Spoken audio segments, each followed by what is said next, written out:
Olá, dando continuidade aqui nesse nosso processo de organização mental, essa quebra de paradigmas aí. Agora nós vamos entrar aí nessa questão referente aos nossos medos, ok? Nossos medos são uma coisa muito complicada, né? Porque o medo, ele facilmente pode resultar em uma hiperproteção. Porque eu tenho medo que meu filho se machuque, eu tenho medo que ele caia, eu tenho medo com o que a sociedade pode apresentar para ele. Então eu acabo criando um escudo invisível, protegendo ele de tudo e limitando essas estimulações necessárias, tá?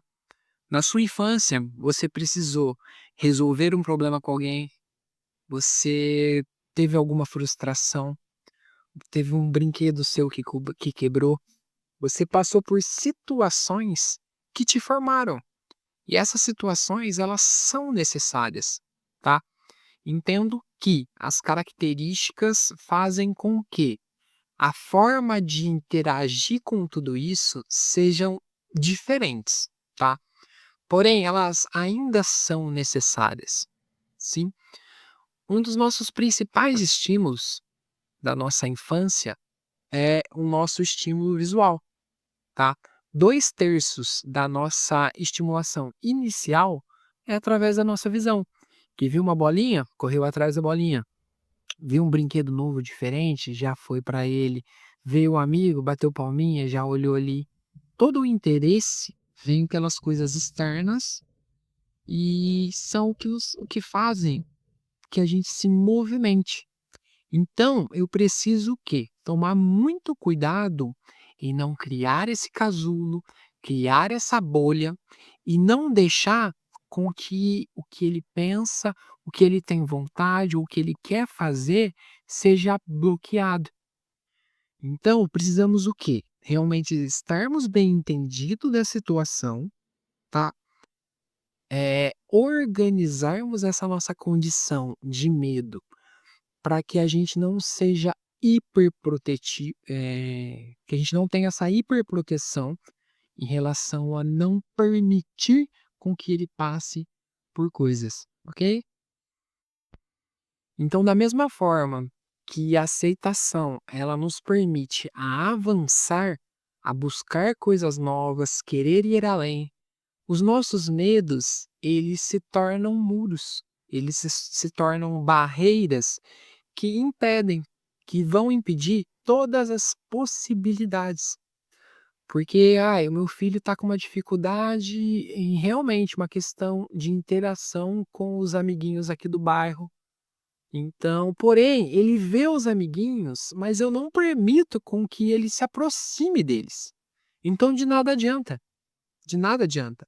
Muitas vezes ele até tem essa iniciativa, mas essa proteção, esse medo do próximo, ele acaba cortando esse processo necessário que ele tem que passar, ok?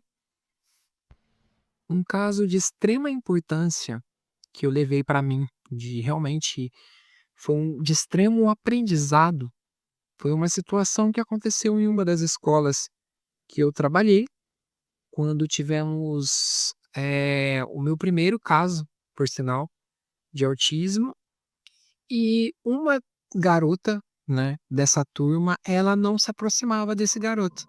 Não se aproximava de jeito nenhum, não chegava perto, ouvia uma expressão de medo, de receio. E aos poucos eu fui me aproximando dela, fui tendo uma conversa bem descontraída e perguntei, realmente, o porquê dela ter todo esse medo, esse receio, essa dificuldade de aproximação. E ela me falou, de forma bem curiosa, que é porque ela não sabia o que esperar. Ela não sabia se qual seria o comportamento dele, ela não sabia o que ela tinha que fazer, ela não sabia como brincar, o que pode ou o que não pode, tá? E através de algum tempo, conduzimos ótimas informações, todo o caso foi extremamente apresentado para a turma, e com pouco tempo, quando eu chegava nessa escola, ela sempre era uma das pessoas que estava mais próximo desse meu aluno com TEA. Ela sempre estava ajudando ele a andar pela escola, a estimular algumas brincadeiras com ele. Ela participou realmente desse processo inclusivo dele na escola. Isso foi fantástico. E ficou bem nítido para mim o quê? Que essa desinformação gerou medo. E o medo nada mais, nada menos era e foi do que uma barreira. E assim que a gente trabalhou essa barreira, derrubamos ela, tudo se tornou super mais fácil, tá? Então precisamos ter isso muito bem organizado. Precisamos sim entender tudo que se passa, o que é mais difícil, o que é mais fácil. Porém, não podemos ter um medo descontrolado, tá? O medo é normal, nós vamos ter o tempo todo, porém precisamos ser flexíveis em relação a esse medo, para não cortarmos as asinhas do nosso menino aí. Ele precisa voar. Nossa criança, ela precisa bater as suas asas, ela precisa passar por coisas, ela tem que ser sujeita a essas relações. O pai, como mãe, como responsável, precisamos estar preparados para como agir em relação a cada situação que for acontecendo. O preconceito externo, que também está extremamente associado à questão da hiperproteção. Porque se a sociedade não está ainda preparada para toda a condição que é o TEA, a nossa hiperproteção ela acaba limitando as possibilidades de ter uma relação social, de se comunicar, de brincar, de chutar uma bola, por medo do que está por vir. Então nós precisamos o quê? Estarmos preparados para o que pode acontecer sim, mas não podemos ter essa hiperproteção, porque se a gente faz essa hiperproteção, a gente realmente vai limitar as potencialidades. A gente vai cortar, vai minimizar tudo o que pode ser conquistado.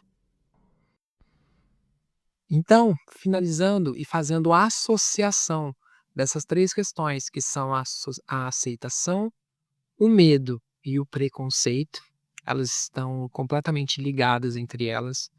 Nós precisamos realmente entender isso, que é eu preciso deixar caminhar, mas eu posso sim estar ali com o meu medo. Porém, o meu medo ele precisa ser organizado, eu tenho que controlar ele, saber quando eu posso inserir alguma atitude minha, quando eu posso intervir e quando eu também preciso dar aquela liberdade. Eu posso deixar ele fazer tal coisa ou eu não posso deixar. Você tem que saber se posicionar para deixar ele passar por essas situações, para ele se sujeitar a essas questões, ok? Então, depois de quebrarmos essa parede aí, daremos início ao nosso curso, ok? Estou muito contente de ter vocês aqui. Finalizamos aí nosso mindset e agora a gente vai começar em um pouco adentro sobre o autismo, ok? Nesse módulo, eu vou apresentar para vocês algumas informações, ok? Muito bem organizadas que podem somar para vocês, ok?